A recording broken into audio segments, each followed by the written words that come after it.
Hello everyone, welcome back to my channel. So నేను ఈరోజు పాలకూర కర్రీని ఈజీగా ఎలా చేసుకోవాలో అయితే చూపిస్తున్నాను. అసలు ఆకుకూరలు అయితే మనము ఎంత ఎక్కువ వేసినా కూడా కర్రీ అయితే తక్కువనే వస్తుంది, కానీ ఆకుకూరల టేస్ట్ అయితే ఎంతైనా చాలా బాగుంటుంది.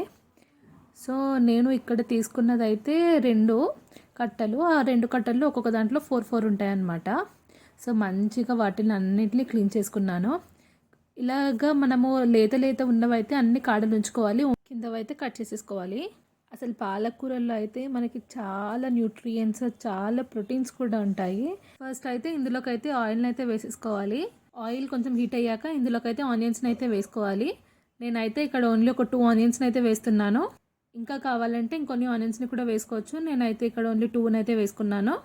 ఈ ఆనియన్స్ని అన్నింటిని కూడా మంచిగా ఫ్రై చేసుకోవాలి. దాని తర్వాత ఒక 2 పచ్చిమిరపకాయలు అయితే వేస్తున్నాను.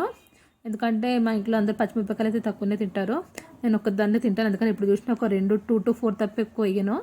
నేనైతే ఇక్కడ ఓన్లీ 2 అయితే వేసుకున్నాను. మీకు ఇంకా కావాలంటే మొత్తం పచ్చిమిరపకాయలతో కూడా కర్రీ చేసుకుంటే చాలా బాగుంటుంది. సో మంచిగా ఈ రెండింటిని అయితే ఫ్రై చేసుకోవాలి.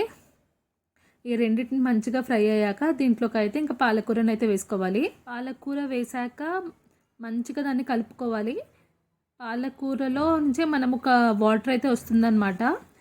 ఆ వాటర్ మొత్తం మంచిగా ఇంకిపోవాలి.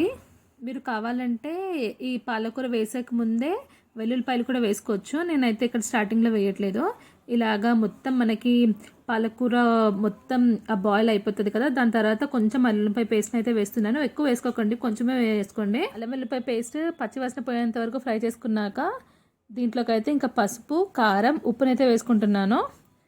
కారం అయితే మీరు పచ్చిమిరపకాయలు వేసుకుంటే తక్కువ అయితే వేసుకోండి. ఇంకా ఆకుకూరలు కాబట్టి ఇంకా సాల్ట్ అయితే తక్కువనే వేసుకోవాలి. దీన్ని మంచిగా ఇంకా ఫ్రై చేసుకోవాలి. వేసిన కారం, ఉప్పు అవన్నీ మంచిగా మగ్గడానికి క్యాప్ని అయితే పెడుతున్నాను. క్యాప్ వేస్తూ మధ్యలో అయితే కలుపుకోవాలి. చూస్తున్నారు కదా, ఇలాగా మంచిగా ఫ్రై అవ్వాలి పాలకూర అనేది.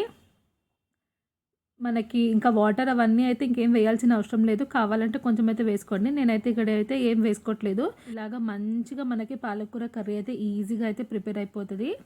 మీరు కావాలంటే కొంతమంది స్టార్టింగ్లో అయితే తాలింపునైతే వేసుకుంటారు. నేనైతే తాలింపును వేసుకోను.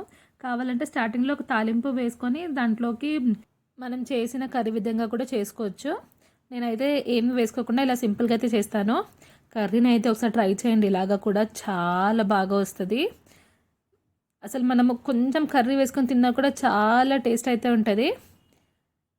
మీకు ఎంతమందికి పాలకూర కర్రీ ఇష్టమో కామెంట్స్ అయితే చెప్పండి. ఒకసారి నేను చేసిన విధంగా ట్రై చేసి మీకు కర్రీ ఎలా వచ్చిందో కామెంట్స్లో అయితే చెప్పండి.